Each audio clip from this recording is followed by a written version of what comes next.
It's my great privilege to welcome all of you here. I think I look around the room, I think I know almost everybody in the room, but maybe not quite. So my name is Jim Hollifield. I'm just a simple college professor. And you know, never give a college professor a microphone. They'd never know when to shut up. But I'm the director of the Tower Center, and we're really pleased to have this program tonight, very well timed. I also want to thank my colleague, Professor Cloward, who is here somewhere. There she is, sitting in the back. The Dedman College Interdisciplinary Institute, which has co-sponsored this program with us. I know a lot of you know DCII and go to their programs as well. And of course, I would be remiss if I didn't just thank all of the friends and supporters of the Tower Center here. Many of you are members of the center, and we couldn't do these things without the support that you give us. We have board members here tonight, and I always, every time I say that, I'm like, uh-oh, I'll forget somebody. But I know my great friend and colleague, Ambassador Jordan, is sitting over here. All of you know Ambassador Robert Jordan. I hope if you don't, you need to meet him. So I'm going to just very quickly introduce a colleague. Some of you know him, Professor Neil Foley, who is it's the Dedman family, distinguished professor of history, co-director, associate director of the Clements Southwest Center, a great friend and colleague. And the only thing I'm going to say about Professor Foley, who's going to come up and introduce our speaker, is he was our speaker's student at the University of Michigan. So please join me in welcoming to the podium Professor Neil Foley.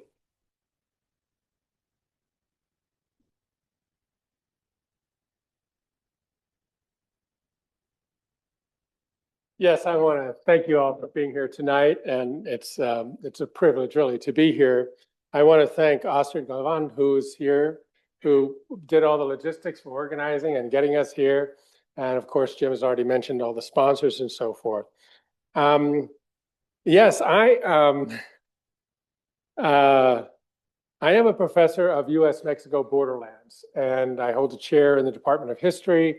I came here in 2012 after 21 years at the University of Texas at Austin. It was a transformation from a Longhorn to a Mustang. It was not easy to make, but I made it. It is really my great pleasure, it's a personal one as well as a professional one, to be able to introduce our speaker, Dr. Pedraza, Silvia Pedraza, who, as Jim mentioned, I've known since I was a graduate student in the 1980s. That was many, many years ago when she served on my dissertation committee as an outside member, because my PhD is in American culture. And of course, she is a sociologist, so I needed to have someone who could look at my dissertation with the eyes of a sociologist and say, okay, this passes, must have been a low bar, right? So in any case, Dr. Pedraza is professor of sociology and American culture at the University of Michigan. She was born and raised in Cuba and immigrated to the US with her family at the age of 12. Her research interests include the sociology of immigration, of race and ethnicity in America, as well as the sociology of revolution and refugee exodus. In her numerous published works, she emphasizes comparative studies, both historical and contemporary. And her fourth book, Revolutions in Cuba and Venezuela, One Hope, Two Realities, is co-authored with Professor Carlos Romero from the Universidad Central de Venezuela, and was published in the University of Florida Press in March of 2023. And the title of her talk tonight is Crises in Cuba's and Venezuela's Revolutions. So please join me in welcoming Dr. Silvia Pedraza.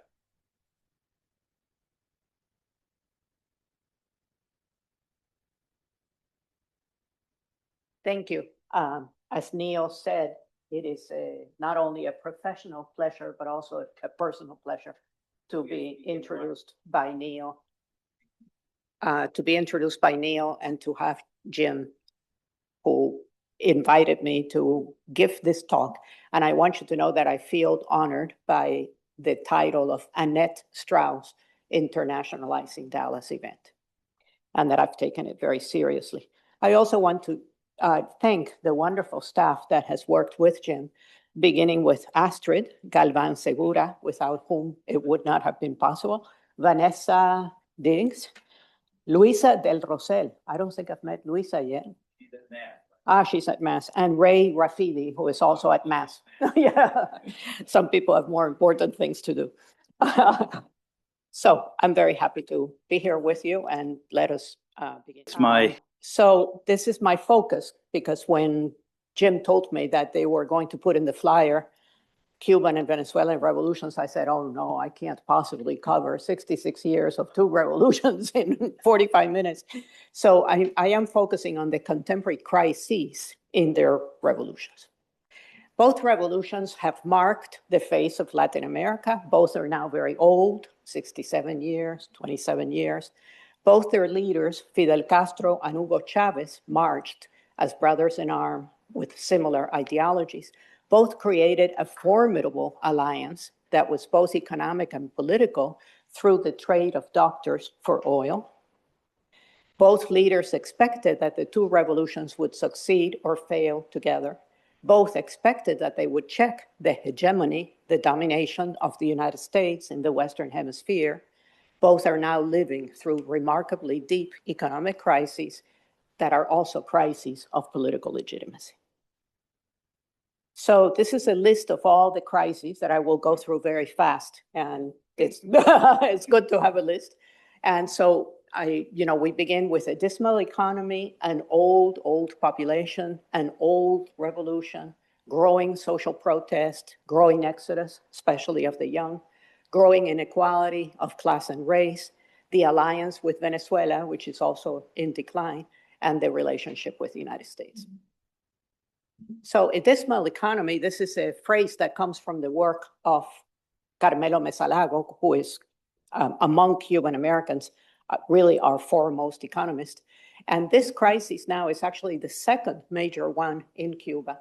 The first one was what was called the special period from 1989 to 1999, when the Soviet Union and Eastern European communism collapsed. It was called a special period because Fidel Castro gave a speech when, in the midst of this deep crisis, I went to Cuba at that time, and I found my family had high cheekbones and eyes that were protruding, middle-class people. All the men were doctors, all the women were teachers, and they looked like they were in the early stages of famine. It was really frightening to me. So Fidel Castro gave a speech where he said that we were in the midst of a special period in a time of peace. And ever since, this period has become called the special period. At that time, GDP contracted by 35%, and this resulted in constant hunger as well as health problems.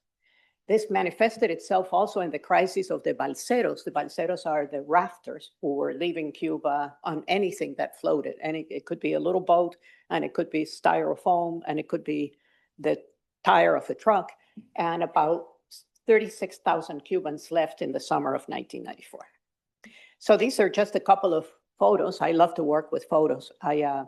My father used to be on the side, as a hobby. He was a painter, an artist, and he was very good. He loved painting, and he was, good at it. And I never held a brush in my hand, but I loved it, and I grew up around it. And most recently with PowerPoint, I think it released the little artist that was in me that had never had a chance to come to the fore. So now you see me working with photographs, and look at those poor people pushing that car to the top of the hill. They're gonna, when they get to the top of the hill, I've been there with them and done it together with them, they're gonna jump very fast inside of the car, and then as it goes down the hill, hope that it goes, yeah, and that's how it was. And the other is a little grocery where you can see that they announced that they have sugar and salt and oil and rice, and the truth of the matter is that the shelves were empty. So in the midst of this, Raúl, Fidel Castro's brother, who was always at the head of the Ministry of Defense, came in, and Raúl was a very, very different leader than Fidel. Fidel was one of the world's greatest charismatic leaders who could inspire people to follow him wherever he said that they needed to go in order to build a better world. So he was a visionary. He was, charismatic leader. And Raúl, on the contrary, has no charisma whatsoever. I mean, there's nothing duller in the world than to watch Raúl Castro on television. Nobody does, actually. And but he was a reformer, and he did do some reforms like self-employment, cuentapropismos in Spanish, joint ventures between Cuba, for example, Spain, with respect to the hotels called Meliá. Mesa Lago and Pérez López say that the reforms were too timid, but at least, he engaged in reforms. Nonetheless, the problem remains to this day that the very inefficient model of centralized planning, state enterprises, control of agriculture, full of restrictions and so on, remains, and they tend to choke the small private sector of the economy so that it can't really grow. Raúl's biggest achievement was really international, which nobody would have imagined at the time, and that was restoring US-Cuba relations after 54 years. Here's a photo on the importance of the restoration of the US-Cuba relations. You can see the JetBlue flight that arrived to Santa Clara. My family is initially from Santa Clara. I was the first generation born in Havana. And so it was very touching to me that this was the moment of the restoration of the US-Cuba relations. And you can see that the workers for Cubana Airlines, the airport in Santa Clara, JetBlue, on their own, they came to meet the little plane that had just a handful of people who were mostly political leaders in the United States. And they unfurled the Cuban and the American flag saying, we welcome you. Sugar production and export has been a remarkably tragic story, in my view, because the sugar industry collapsed. In the 19th century in Cuba, people used to say, without sugar, there is no country. And right now, there is no sugar. Okay. So it's very sad because in 2002, Fidel Castro chose not to repair and upgrade and refurbish the decaying sugar mills. And instead, he took that money, and this is not very well known. A lot of my friends who worked in the sugar sector never knew why did Fidel failed to upgrade the sugar mills, and instead, where did that money go? Well, now we know that the money went to biotechnology, and the biotechnology sector has, not been at the forefront of the Cuban economy. So here's a slide on Cuba's economic trends from World Bank data on GDP. And you can see that it's incredibly variable, that there are really very poor years next to one that is not bad, next to one that is minimal, et cetera. And of course, the worst was 2020 because of the COVID, minus 10.7%. But then in 2023, 2024, it remains negative. Okay, so the economic prospects of Cuba are dismal, as Mesa Lago once said. Raúl Castro also engaged in what are called the ordenamiento, which just means to reorder reforms that took place between 2018 and 2020, and where the new major economic sustenance of Cuba relies on tourism. In fact, tourism has always been critical and always will be in the economy because all of the Caribbean is full of very beautiful islands. And I will say, because I am a Cuban, that I think that the most beautiful is Cuba. And so, tourists are really always astonished when they come. This is truly a very beautiful place. And the people are nice too.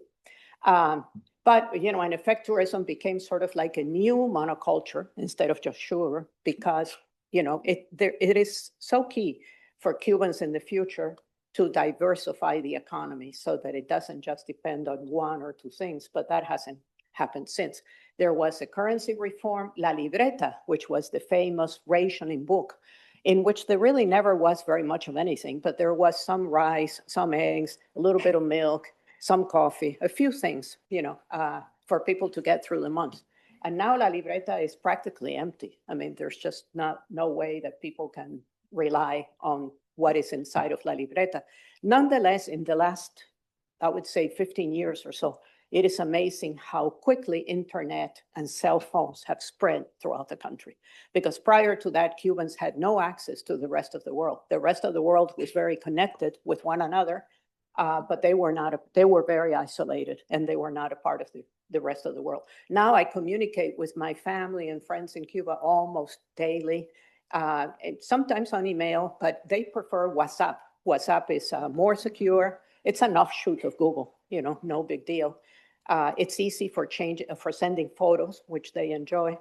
And we communicate a lot, but that's new and that's very important in the changes that have been taking place in Cuban society recently.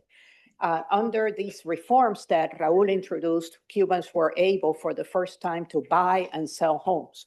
Before that, when somebody wanted to move, like from one part of the city to another part of the city, they had to apply to the Ministry of Housing for them to permutar. And permutar meant that the Ministry of Housing would let you know when you could move from where you live to this house, because the people who were in that house were then being moved to some other house, and that sometimes took forever. It was inefficient. So now for the first time, people really are beginning to buy and sell homes. And they're also beginning to travel freely out of the country, which they couldn't. Prior to 2000, for example, if people tried to leave the country, you had to obtain a visa. Very few people had such a visa. My uncle did, because my uncle was a doctor and he traveled all over the world telling people about how good the reforms were that Cuba had done with respect to public health. And he was also a member of the Cuban Communist Party. So he was a trusted person, but only trusted people really were able to travel. Now Cubans travel fairly regularly. Sometimes they're actually living somewhere else, like in Canada or Spain. And then if so, they have to come back every 2 years and register that they're back in the country, because otherwise they lose their homes in the country. But at any rate, for the first time, they're really being exposed to the rest of the world. So some of the isolation under which people lived for many years has begun to break down. Something else that is very peculiar to Cuba now is that they have the oldest population in the Western Hemisphere. And this is due to the very low birth rate that they have had for a very long time. When I was being trained as a demographer, that was one of the first things that I learned, was that if you have a low birth rate for a very long time, you end up having a very old population. And we are now the oldest population in the Western Hemisphere. The elderly are very sad in many ways, because their pensions are only 1,500 pesos a month, which is next to nothing. It's about $30 US. So that they're forced to live with their family. They couldn't possibly live on their own. It would be impossible. When I was last with my family in Havana, a little business had grown up literally across the street. And I went across the street to see what they had. And I found that they had a very beautiful ham slice. It was round, it was pink, and it cost 2,800 pesos, Cuban pesos. And I thought, I will take it to my family. My family were so happy, because as you can see, that's way over. This is a monthly pension for my old cousin in the family. And this was 2,800 pesos. And so they cut it up into very, very small little triangles. They fried it a little bit. They saved the rest of it for another day. It was amazing how they treated that slice of ham. And I had been very happy, because I could see that the slice of ham had come to Cuba from Detroit. So I was moved by the slice of ham. And that was what happened, so amazing, really. So it's also a very old revolution now, 67 years old. And that means that there's severe crisis of political legitimacy. And that people in Spanish would say the revolution is agotada. Agotada is like when you're so tired that, there's nothing left of you. Fidel died in 2016. He left power in 2006. And so his messianic leadership was replaced by Raúl's pragmatic reforms. And a new president ushered in, which was chosen by Raúl Castro, Miguel Díaz-Canel. And Miguel Díaz-Canel talks a lot about continuance with the past. Down in Havana, you can see billboards that have the leaders of the Cuban War of Independence against Spain. And then after those leaders come Fidel, Raúl, and Miguel Díaz-Canel. I mean, that's, Díaz-Canel is not a populist leader. He is not charismatic, and he's not a reformer. Obviously, he's not much of anything. So here's a photo of Raúl Castro and Miguel Díaz-Canel. Díaz-Canel, I think, looks good in a guayabera. This is the typical, and he's nice looking. He looks well at the United Nations. He's good for the United Nations. That's about all I can say. Díaz-Canel, when when there was the ceremony where he was invested as the new president of Cuba, in his speech at the time, he said that the real reforms would still be taken by Raúl. So, that's what he was saying. I don't even have to say it myself. Cuba has a very old dissident movement that has been, very courageous, and that has taken many different forms. And this is a photo of the old movement, what is called Las Damas de Blanco, the ladies in white. They go back to 2003 when a lot of their men, husbands, sons, brothers, were imprisoned for because they had asked for political reforms, and they ended up in prison. And so every Sunday they go to mass at the Church of Santa Rita, and after mass, dressed in white, holding a flower, they walk all over Havana so that people can see them. Okay, and that particularly in the days when there were next to no very good electronic connections and so on, that was very important because the television is not going to have photos of them, magazines are not going to have photos of them, so they made themselves very visible, and that was very intelligent. The lady at the front is holding the photo of the lady who founded them and who had not long before died. Now, however, there is a much larger movement asking for the democratization of the society. Social protest has grown. Probably the first of these larger movements that became evident to everybody happened on November 27th, 2020, not too long ago. And it was called the San Isidro movement. It was led by artists and young people who demanded real dialogue, freedom of association, freedom of expression, real political participation, and real political representation. And that's them sitting in front of the Ministry of Culture for several days. And I think they thought that they were going to grant them these freedoms that they were asking for, but in fact they didn't. A few months later, after San Isidro, the big event that people have not yet forgotten happened on July 11th, 2021. Large demonstrations on the streets throughout the whole island. And they were led by the song that was called Patria y Vida, which literally means our homeland and life. And the interesting thing about this song, a couple of things. One is that it came out of the people of Cuba because they were young Afro-Cubans for the most part, some inside of Cuba and some in Miami, who together organized the song, which is a rather touching song. And also because it turned Fidel Castro's insignia of Patria o Muerte, our homeland or death, on its head. And they said, what we want is Patria y Vida. So it became like a map, for people who were protesting to follow, and the statement for the democratic outcomes that people wanted. The song is touching, as I was saying, because it also says things, to the rhythm of drums and so on, which Cubans love. It also says things that, about the exodus, how many people were leaving. Mothers now have tears in their eyes because their sons are leaving. So it was very touching. And this is the demonstration that took place on July 11th, which is now called 11J in Spanish for short, which means 11th J of July. And I liked it a lot because, when everything was almost done and things were beginning to quiet down and so on, there was this guy all by himself still unfurling the Cuban flag in the midst of the demonstrations. I have found the concept of political generations a very fruitful one with which to work for my purposes, because it allows you to understand how it's possible for different generations to have a different set of attitudes than other generations. I say that even though, in fact, I don't understand the young generation in the United States these days. So if I don't understand my students, you can imagine how most of us don't really understand generational differences.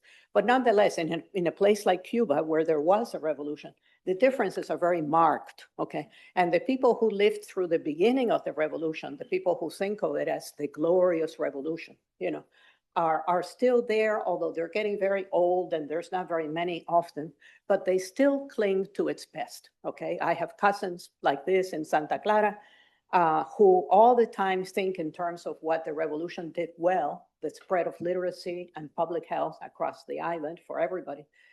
But that generation is mostly still in power, okay? They tried to hand power to Diaz-Canel, but it really hasn't worked very well.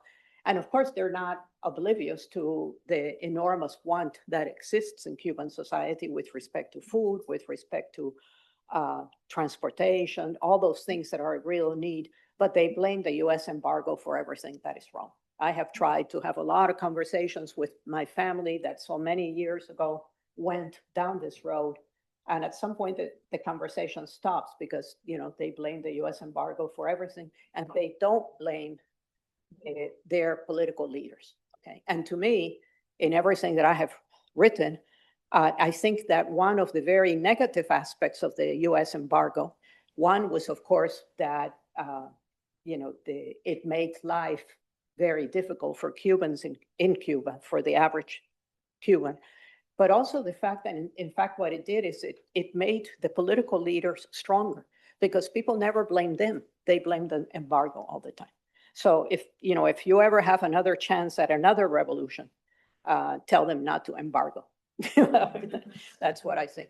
Now, young people, though, who were born during what was called the special period in the 90s, on the contrary, they are what I call the generation of disbelief, okay? Because they grew up in a society that told them a story over and over again at home, in school, in television, in movies about the glorious revolution. But in fact, what they have known is poverty and want, as well as the wish for freedom. And most recently, we have seen that the exodus, which has never stopped from 1959 until now, the exodus has never stopped, and it has broadened. You know, it doesn't just come to the United States. People go to South and Central America, to Spain, to Canada, to Europe, Spain, a lot, okay? And it's a different sort of exodus, because it means that a lot of the people that leave are not making a total break with the past. They go and they come. Victor Perez Diaz, I liked his work a lot because he studied the exodus of Spaniards who went to work in Germany and France. And he stressed that when they returned to Spain, they brought with them a democratic apprenticeship, that they had learned a lot about democracy from the experience of living in France and in Germany. And that helped ease Spain's transition to democracy. I'm hoping that something like that may happen when the moment comes, that Cubans who have lived elsewhere, mostly in the United States, also in Spain, that some of them, many of them, will return and bring with them a democratic apprenticeship. We really need it, because it's a country that in its history has not had very many democratic years, not very many. So people don't, you know, they don't know how to manipulate democracy. So the exodus now is enormous, okay? You can see that until recently, the 1980 exodus was the largest, when 125,000 Cubans arrived from the port of Mariel. In 1995, 36,000 rafters. In 2023 and 2024, though, between both of those years, it's 500,000 people left Cuba. And it's 500,000 people from a society that was only 11.2 million. So now I have friends in Cuba who are demographers who are busy calculating, you know, all these people who have left, what is now the size of Cuba? And they say that it's probably down to 8 million, okay? So that's an enormous loss of population. And probably the last time that I know of where where 8 people lost so many people was probably back in Ireland in the 18th and 19th century, you know, where the country also lost so many of its good people. So this is very much a factor in the present. And within Cuba, there has been growing inequality, okay? In the early years of the revolution, particularly when the Soviet Union gave Cuba an enormous help in economically speaking, Cuban society was not very unequal. Nobody had anything, as the way they put it to me when I interviewed people. I didn't have anything, but nobody else had anything either.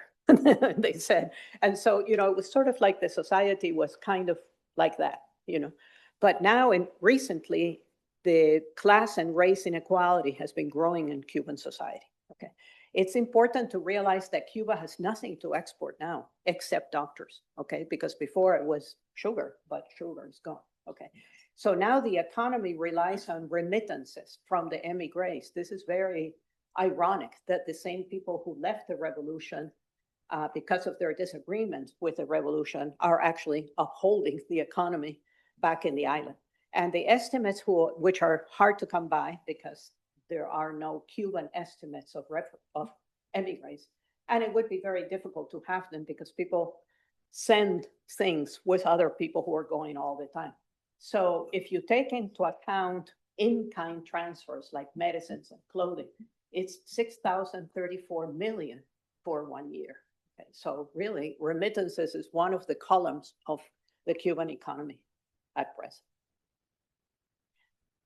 However, the fact is that part of what happened, Cuba was always a multicultural, multiracial society, not unlike the United States with all its inequalities and so on. But the exodus initially in the beginning years drew out of the upper class, middle class, majority white. And so those same people then send remittances back to their relatives, their friends, and that tends to aggravate the racial inequality in Cuban society because the remittances by and large go to white Cubans and not to black Cubans. Okay. There's also a pattern where Cubans themselves think that tourists prefer to come into contact with white Cubans, so they hire them for the hotels. Students in the universities are now disproportionately white. So the old racial divide in Cuban society is sort of like, has returned.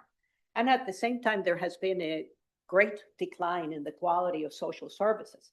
What the revolution did well, as we know, was that they expanded education and public health to not only the people who lived in Havana and were part of the middle class, but also the people who lived in rural areas far away and so on. But because of the export of doctors and health personnel, especially to Venezuela, and because of the exodus, so many teachers and doctors have left.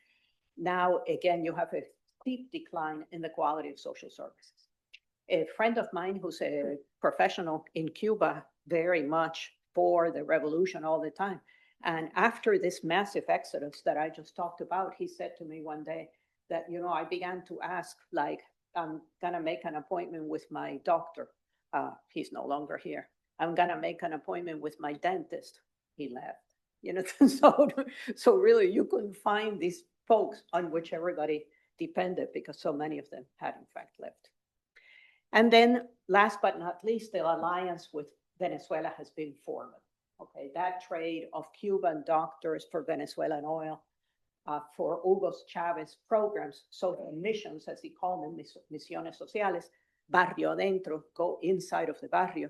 At the peak moment when they had the most, there were 50,000 Cuban doctors and health workers working in Venezuela. Okay, now there's only 12,000, 13,000. But Venezuela really just can no longer help Cuba because they have their own set of economic and political crises, and its assistance cannot be counted upon any longer.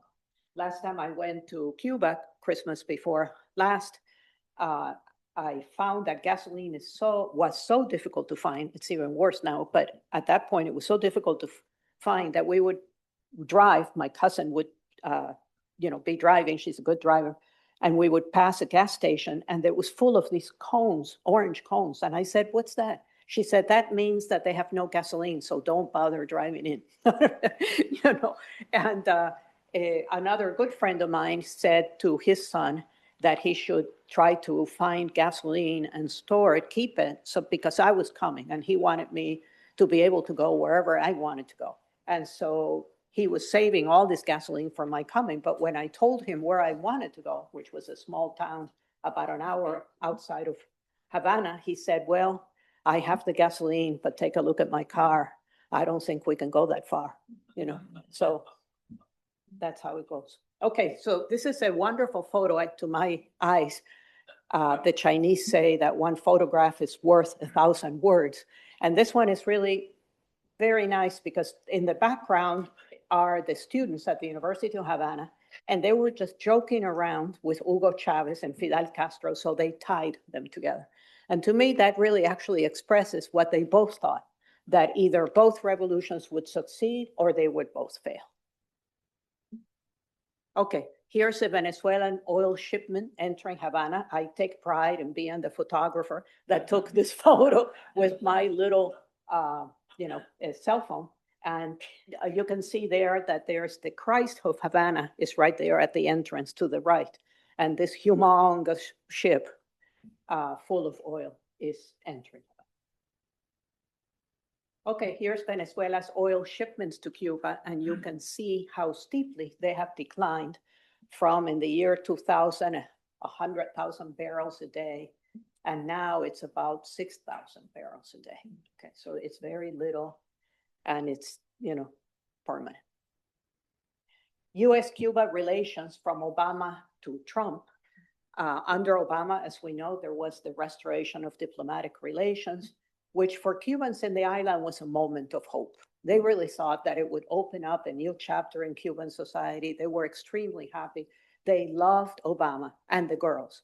And they loved Obama so much that people in Cuba loved this television program called, well, it has a different name, but it has an actor called Pánfilo. Pánfilo is actually a fairly young man, about 38 or so, but he makes himself look very old, with gray hair, and he walks slowly with a cane.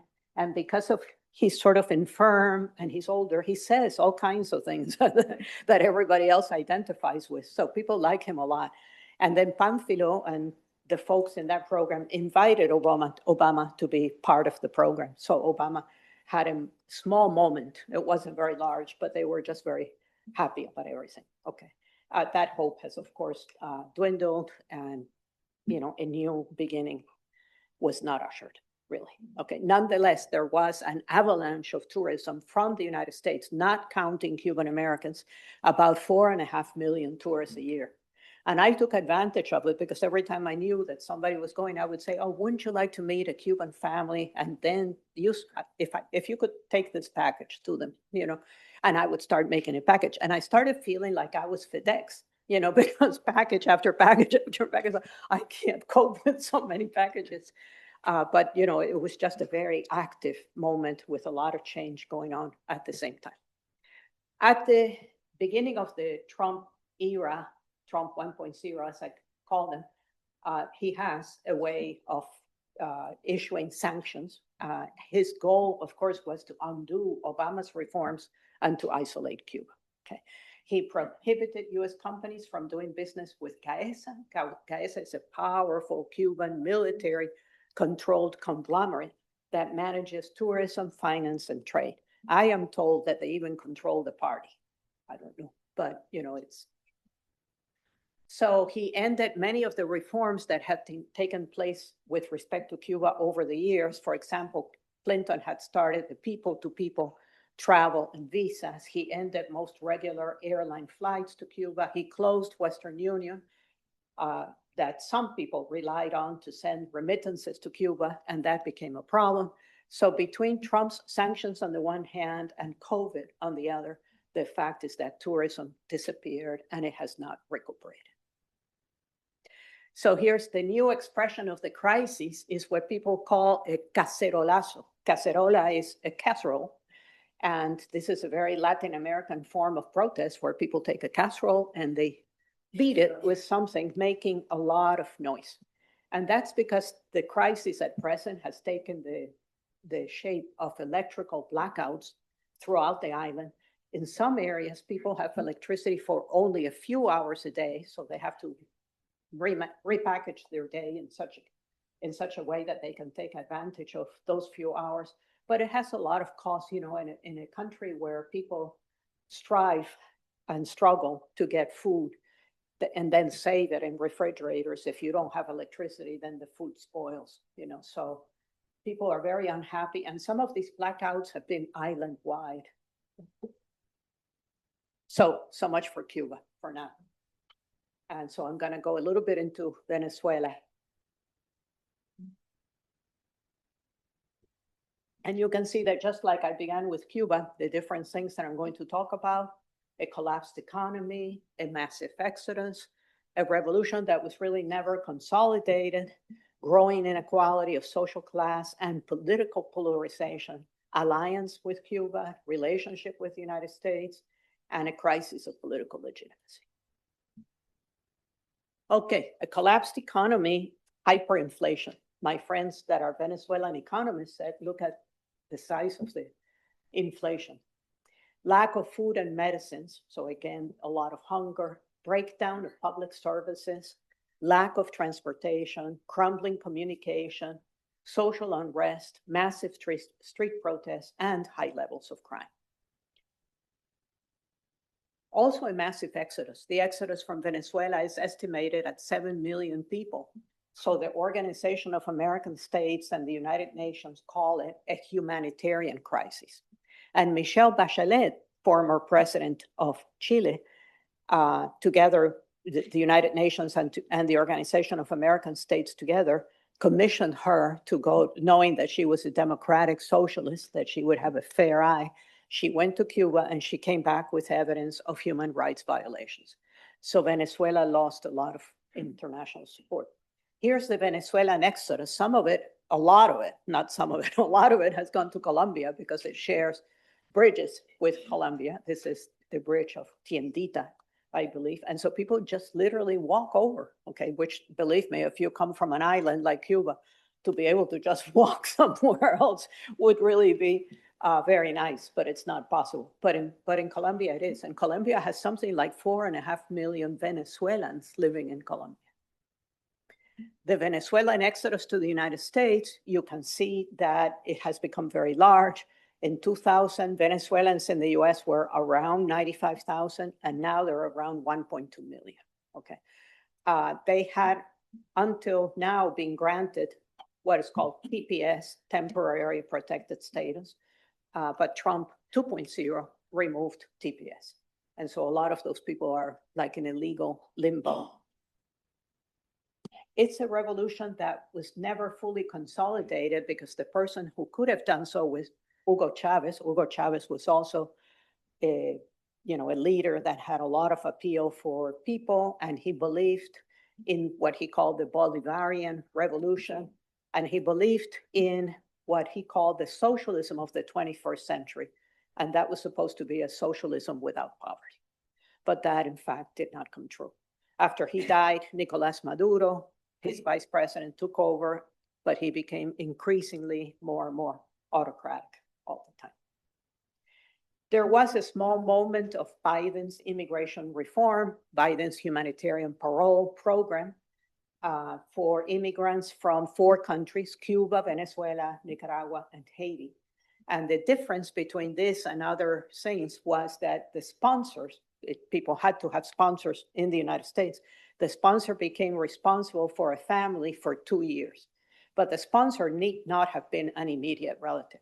So I had the advantage, I was a sponsor, I had the advantage of being able to bring cousins who were 3rd or 4th cousins.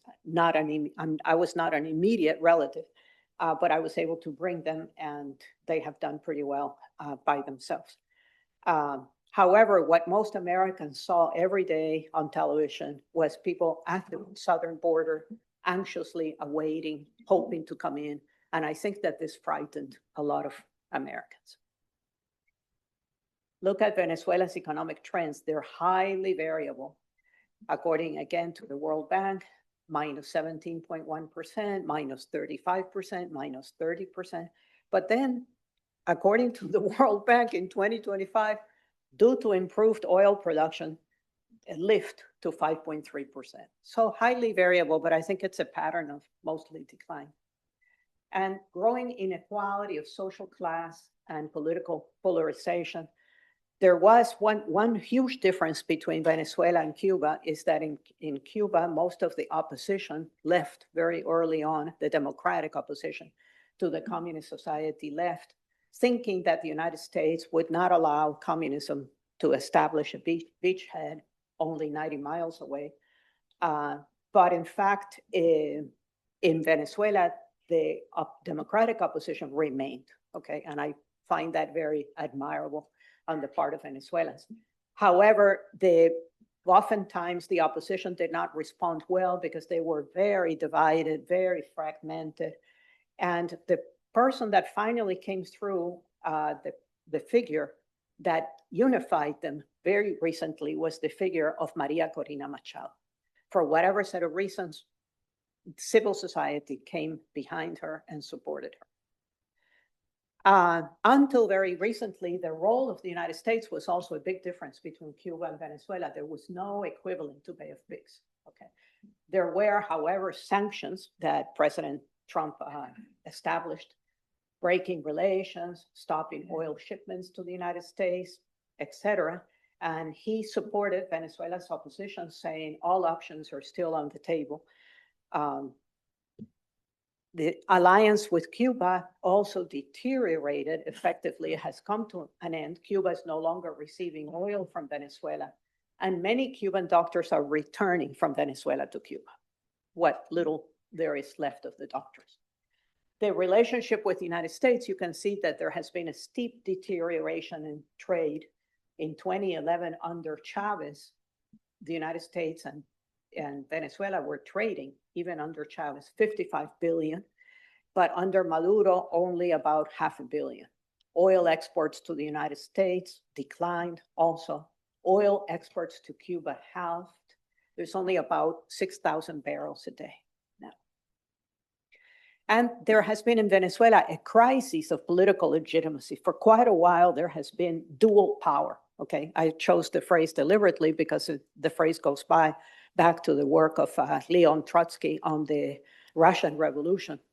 And dual power means that two very different heads of state were claiming legitimacy. For a while, at the time at which I wrote my book, that was Nicolás Maduro, elected as president, and Juan Guaidó had been elected National Assembly president. And each one considered the other as an usurper. Most recently, though, there were elections for the presidency in Venezuela, July 2024, very recent, and the voters overwhelmingly chose Edmundo González. Maria Corina Machado was not allowed to run, even though she had won the primaries. But the government barred her from running, but civil society still elected her. And so wherever you see Edmundo González, there's Maria Corina too. It's two of them, whether or not anybody likes it. Here they are. They revitalized the democratic opposition. And here they're both extremely happy. They're running for the leadership of Venezuela. And not very long ago, we had that dramatic military intervention on January 3rd, when targets in Caracas were bombed. Afterwards, Trump expressed his great pride in not having lost a single US military life, although in fact 32 Cubans died who were around Maduro. They captured Maduro and his wife Celia. They were taken to the United States, and in effect, Venezuela's government was decapitated. Okay. At the time, people like Maria Corina Machado, she gave a very beautiful speech because she thought, they had the proof of the actas, as they call them, the data that they had won over and over again in the elections for the presidency. And she expected that the United States would help her come back in and Edmundo González to start a new democratic regime in Venezuela. And instead what happened was that Trump marginalized them. He said about Maria Corina that she didn't have the support of civil society, when in fact it was perfectly evident that she had the support of civil society. And instead he installed Delcy Rodriguez, who was the vice president, as president. Okay. My colleague, Javier Corrales, who's a professor of political science at Amherst College, says that if you really look closely at the events that took place on that day, that it has to have been partly an inside job, because people who were in the US military knew exactly where everything was. And when Maduro was running to hide under, some sort of a closet or something, they were already there. Okay. So they had an enormous amount of information. So it wasn't just something that came from the outside.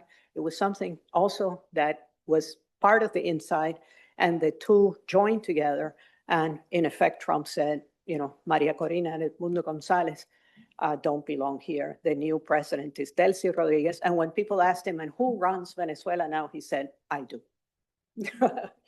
Will Cuba be next? Well, we have clearly returned to the Monroe Doctrine, America for the Americans.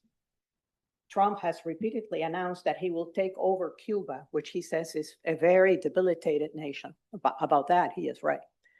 Diaz-Canel has a miserable plan for change. There was some dialogue between the two of them, but the sort of structural reforms, that Cuba requires are not on the table. Trump has said that after Iran, he will deal with Cuba. Now, we don't know how long Iran is going to take. The Cuban military is on guard. One of them said just a few days ago, we always knew that they would come. That's what he said. And Cubans in the island are very frightened.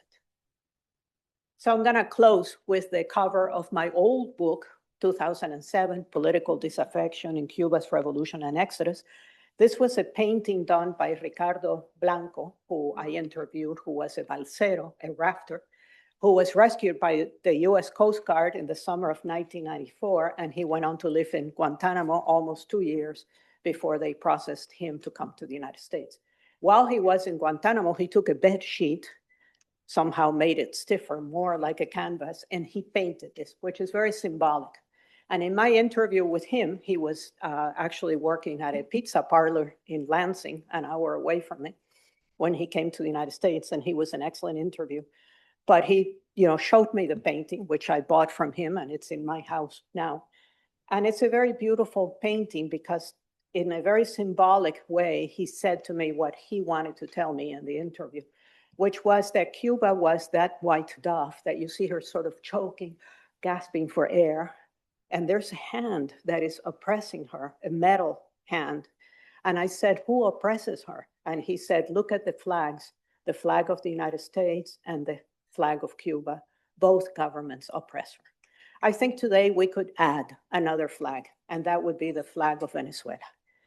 And when I think about that and the three flags and the poor dove gasping for air, I remember that what Ricardo Blanco told me, he said, but she still wants to fly free. Thank you. Well, Dr. Pedraza, thank you so much for that amazingly insightful overview of what's going on in Cuba and Venezuela right now. I'm Jay Young, a teaching fellow at the Tower Center, and I'm just going to make a brief few comments on what we've heard tonight before we open the floor to questions. I am by background and training a historian, his military historian, but with a specialty and a focus in Latin America. I also spent about 30 years in the U.S. government following events in both of these countries, in fact, very closely. And hearing the current status of Cuba, of Venezuela, and especially Cuba is very interesting because when I joined the government in 1982, what Cuba was doing was very high on the priority list of the U.S. intelligence community and remained that way through the 1980s. Given its relationship with the Soviet Union, its activities in Central America and Africa. I watched the final stages of Cuba's intervention in Africa, and it was decisive in terms of bringing an end to the war there. So seeing the fact, and then of course when the Soviet Union collapsed, everybody was just sort of waiting for Cuba to collapse with it, and did not. And so when the revolution occurred in Venezuela, or when Chavez won the election there, a lifeline was thrown to the regime. And I think one of the interesting aspects of the book is the way that it describes the nature of the Cuban-Venezuelan alliance, which was very, very close for many, many years. Notably, Dr. Pedraza does a lot of analysis of the medical support that was provided by the Cubans, and it was extensive. I mean, and they went all over the country into various parts of the. Venezuela is a big country. For those of you who haven't been down there, many parts of it are highly isolated and difficult to get to. And Cuban doctors went all over the country and really provided, I think, some significant service for quite some time in exchange for oil, and that was a vital lifeline for the regime in Cuba, which was truly on its last legs by the end of the 1990s. It survived only through massive repression and cutbacks. But I can, first of all, I'd just like to say this is an amazingly interesting book. If you have even the small interest in what's happening there, I can recommend this as being a great overview. It provides excellent background on the nature of these revolutions and the way that they evolved, the differences and the similarities. Both of these revolutions occurred in countries that were among the most advanced in the region at the time that they occurred, which is interesting in and of itself. And she makes a couple of points about sort of the various things that influenced these revolutions, in particular, the geopolitical situation, which was very different in the 1950s than it was in 1999, but it obviously influenced how both revolutions evolved. The importance, obviously, of the leaders, the charismatic leaders, both Chávez and, of course, Castro, who drove the revolutions forward. And when they left the scene, how quickly the regimes really began to devolve and ossify in many respects. And most interesting as well is the importance of the role of the diaspora in both of these. The Cuban diaspora, we know, has been tremendously influential here. The loss of all of that talent in Cuba, that came to the United States, and the contribution that it has made, quite frankly, to the United States in particular, I would argue resurrecting the economy of Florida, which was not in great shape in the 1950s and early 1960s. But the Venezuelan diaspora, even though it started later, has been increasingly influential as well. Just to give you an example, I've worked for a time in the energy industry. One of the PDVSA, which was probably the best-run state oil company in the world at one point, when Chávez began to sort of go after the people that were running that and chase them away, they left and went to various other parts of Latin America and Europe, and were responsible, for example, for the resurrection in some respects of the Colombian oil industry. Many of the highly talented engineers went there. The alliance between Cuba and Venezuela, which is a significant part of the discussion in this book, was very, very tight for a while, and was in fact a concern of the U.S. government, in particular as Venezuela began to move closer to the Russians and the Chinese and the Iranians. There was a sense there that, as you saw, the hostility that the United States government began to manifest toward Venezuela as that alliance deepened. And of course, the fact that it was bailing out Cuba was also a source of concern in the U.S. National security community. But what is now interesting is that both of these countries are more a challenge, not for the threat that they ultimately might provide, but in fact for the fact that they are both very weak and in the process of trying to move to some kind of a future that we don't really know what it's going to look like.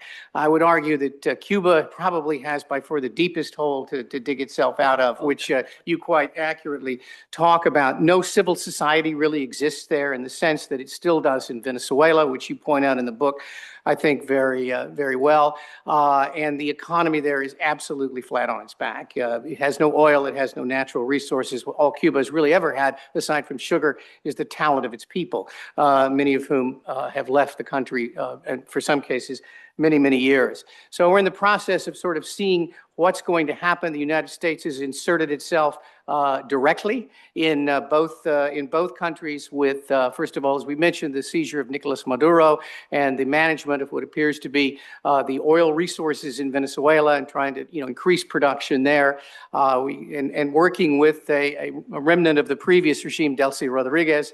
And I agree with you, it was, I think, very much an inside job. When all is said and done, I don't see how you can conclude otherwise. But in Cuba, we're still trying to see what that outcome is going to look like. There was a piece in the Daily Telegraph, I think, today, which mentioned that Raul's nephew, who they call the Crab, if I'm not mistaken, yes, that's who's a hulking kind of big guy, might be somebody who could be part of a transition. I'm not sure if that's the case, but again, a remnant of the current regime perhaps could form the foundation of some sort of a government going forward. We don't know what it's going to look like, but Cuba in particular has a long, deep hole to dig out of from an economic standpoint, and we'll see where that goes. But again, a superb book. Thank you for being here. I cannot recommend it more highly. If you want a really great overview of how these two revolutions has evolved and the similarities and differences, I cannot recommend it more highly. As a historian, I found it really great to see this comparative analysis of these two incredibly important events in hemispheric history.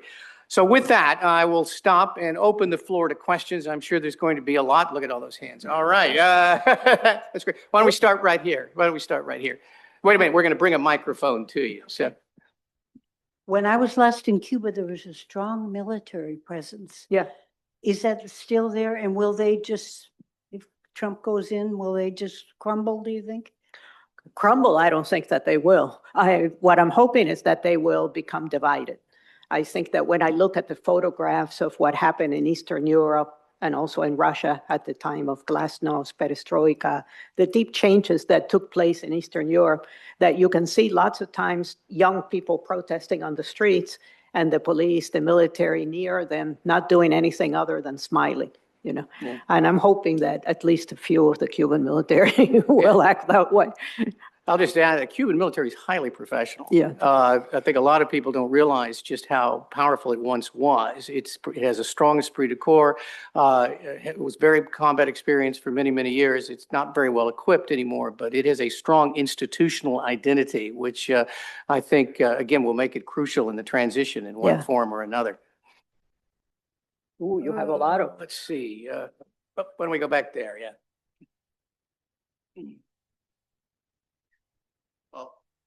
As everyone has been speaking tonight, looks like President Trump has softened his stance on allowing the oil tanker to go through and potentially allowing additional oil tankers to go through on a case-by-case basis. Yeah. And I'd like to understand what you think that might mean for the prospects of Cuba.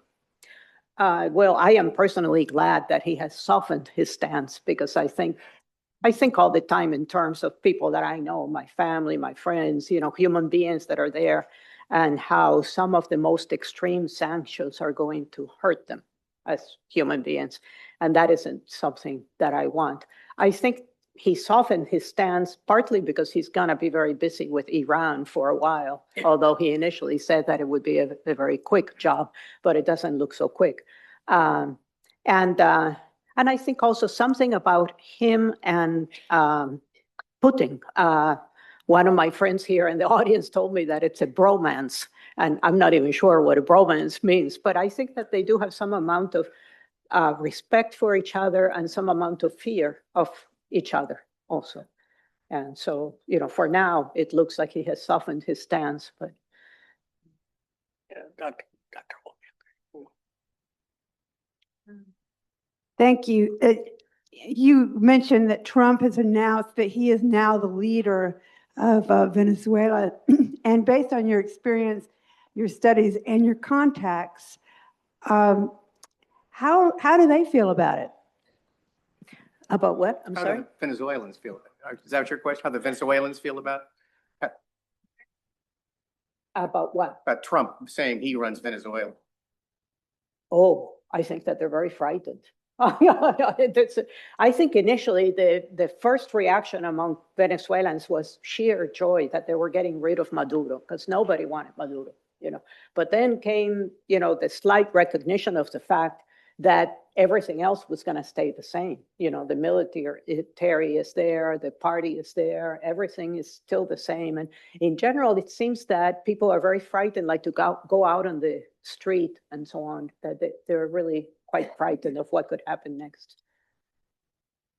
Dr. Hall. Jim is dying to say something. Yeah, okay. Let me stand up so everybody can hear me. There's a little book by a guy named Albert Hirschman. Yes. Called Exit, Voice, and Loyalty. I'm sure there are some people in the room who've read that little book. A great book, by the way.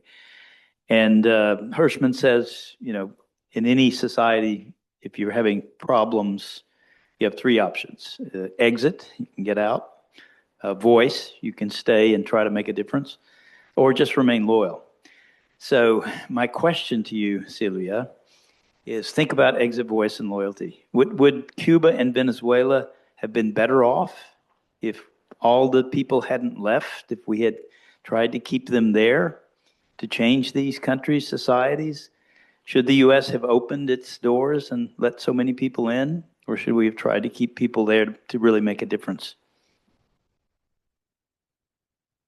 Well, I am a great fan of Albert Hirschman's small book, Exit, Voice, or Loyalty, and I have used it in a lot of the things that I have written, including that book. Hirschman was of German origin, and basically his basic thesis, about which I wrote a different paper, was that as exit went up, the more and more exodus there is, voice would go down, so that the two contradicted each other. And in general, that has been true both in the GDR, German Democratic Republic, over the years, as well as in Cuban history. But because Hirschman was there at the time when the wall fell in Berlin, he wrote another paper, 1993, 23 years after his small book, in which he said that towards the end, it is possible for exit and voice both to go up at the same time. Okay, and so I used this idea of Hirschman's that I've always found fruitful to also talk about what has happened in Cuba in the last maybe 20 years or so, which is that exit has gone up and voice has also gone up. Okay, if Hirschman was right about what he said, then I think that we can expect that something is going to happen in Cuba. In Germany, he called it die Wende, meaning the turn. Okay, and that there will be a turn in Cuba in which the Cuban people will participate. I believe so. The gentleman back there. There you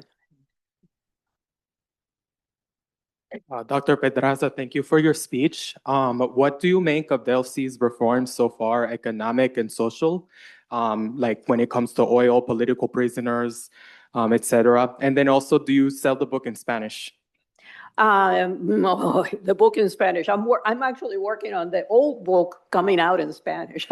The American publishers are not sympathetic to things being published in two languages because they don't make any money from that. So it's very hard to get them to take the step of publishing in a different language. So I'm trying to work on the other book, and maybe after that one, I can get this one also translated to the Spanish. With respect to the reforms that have taken place in Venezuela, I mean, I don't think that they're anything other than gestures.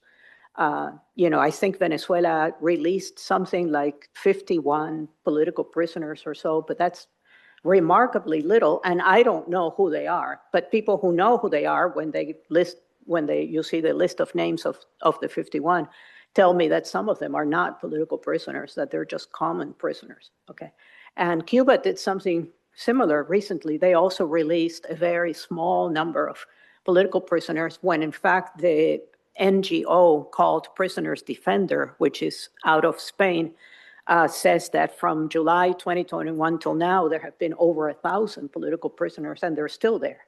So you release 50 people, 60 people, it's a gesture of goodwill, but it's not anything more than that. And I think that both countries need profound structural reforms. But the people who are leading now are not going to lead them.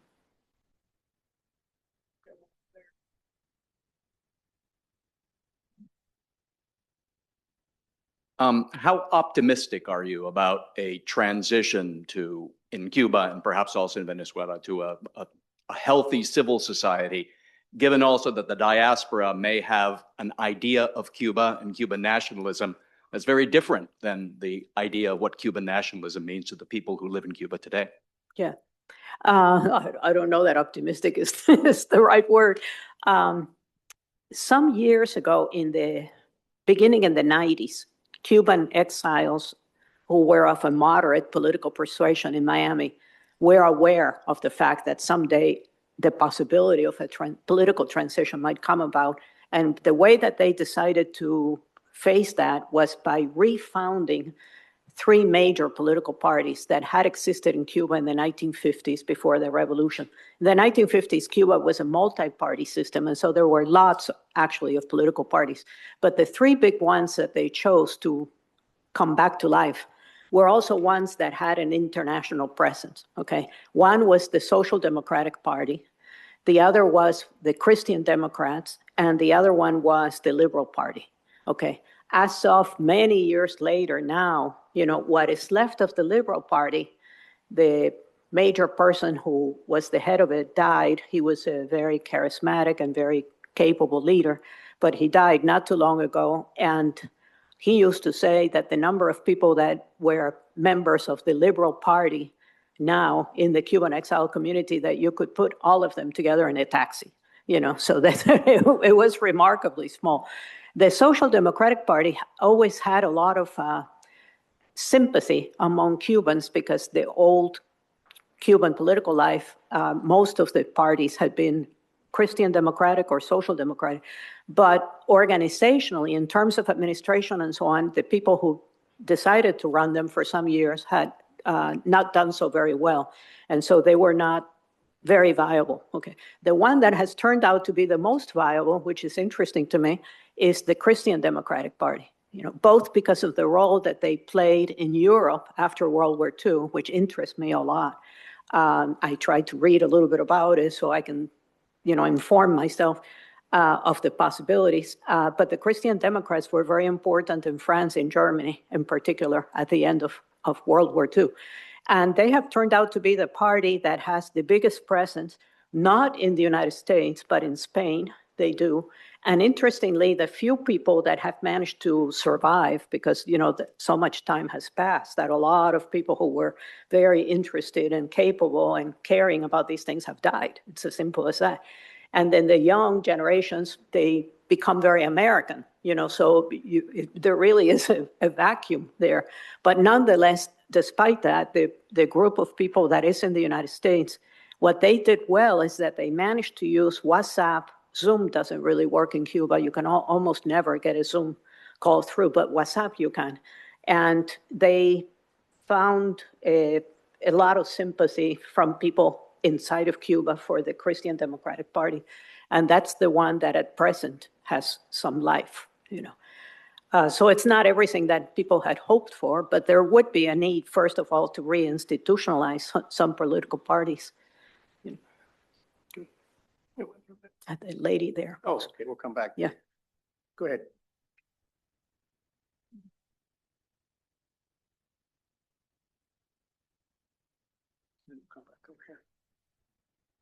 Dr. Pedraza, what will it take for the next generation of the Castros and the privileged army, diplomats, and high-ranking government officials to give up power?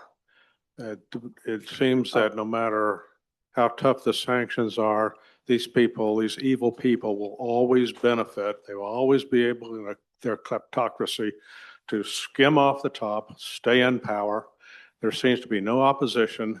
How in the world do we get rid of these people short of armed conflict, which we cannot win if we try to go in? How do we do this? How do we get rid of them? I don't think we can expect anything from them because they have seen this deterioration that I tried to very briefly point to you. They have seen it with their own eyes. They were there all the time. And nobody from that political elite came forth and said, we need to make massive changes. They don't want to let power go. And it's not only because they are in power, and that's part of it, they benefit. And I think it's also that they don't know what to do, Pardon me? Oh, vote. They're not ready to redefine themselves in some way. They should be, because they have been there all the time that the country has deteriorated, but they haven't been. Yes. We got that right here. Mm-hmm.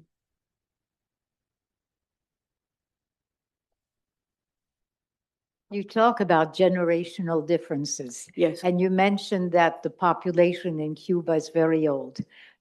What is the median age in Cuba that you said it is very old? I'm not sure if I remember the median age, but I think that there is a lot of, not a lot, but young people in the middle, the working ages, and then people elderly, no longer working. And that is a very large proportion now of the Cuban demographic. Would you know what percentage? I'm sure it's in the book. No, but I just haven't memorized it. No, but the other thing is the difference between the generations and the numbers in the generations or percentage in Cuba versus Venezuela. Because these days, everywhere we talk about median ages and what they have to do with the way people look at things and the way they deal with things and the generational differences. That's why I raised the question. Yeah, no, it's a good question. It is a.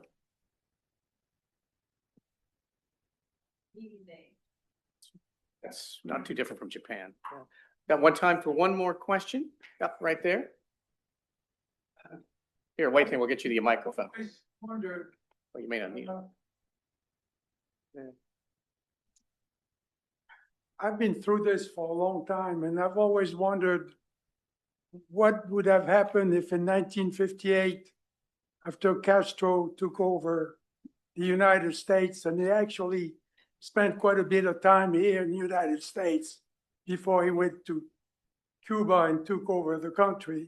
What would have happened if the United States Had would have supported. been so blinded by the threat of communism and would have considered him more of a nationalist and tolerated some of his excesses instead of trying to kill the Cuban people for over 65 years? Yeah, I have asked myself that question a lot of times because I think when I was younger and beginning to, think through things that had happened in Cuba and so on, that at that time I really did believe that Castro had come to the United States sort of in good faith to ask for the help of the United States, and the United States did not give it to him, and so they had driven him into a corner, so to speak. That was my impression when I was much younger. But now I've gotten older.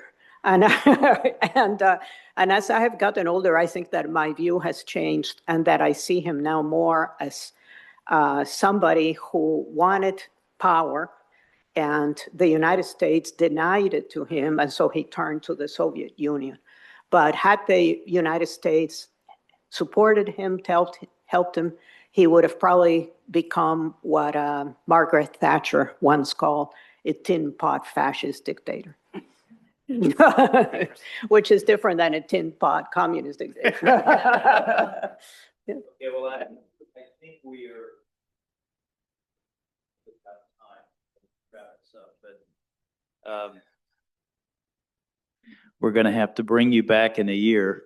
Absolutely. And see what in the heck has happened in these countries. I think we're on the cusp right now of really dramatic changes in both countries, both societies. And I don't know if anyone in this room can take out a crystal ball and tell us how this is going to unfold.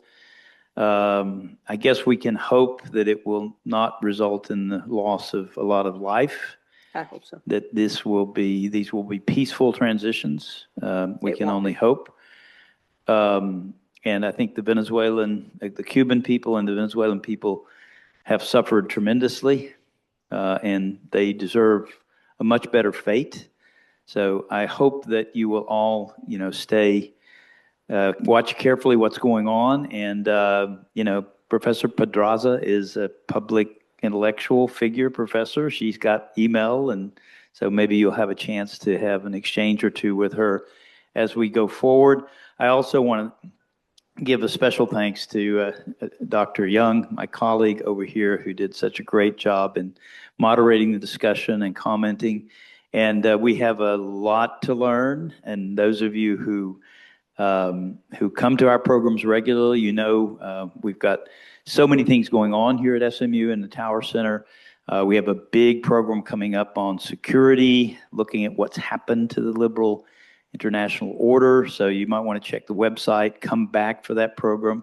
Professor Jack Snyder, a very famous scholar at Columbia University, will be here to talk to us about what next. So please join me again in thanking our guests here. And you can I think we want to thank you.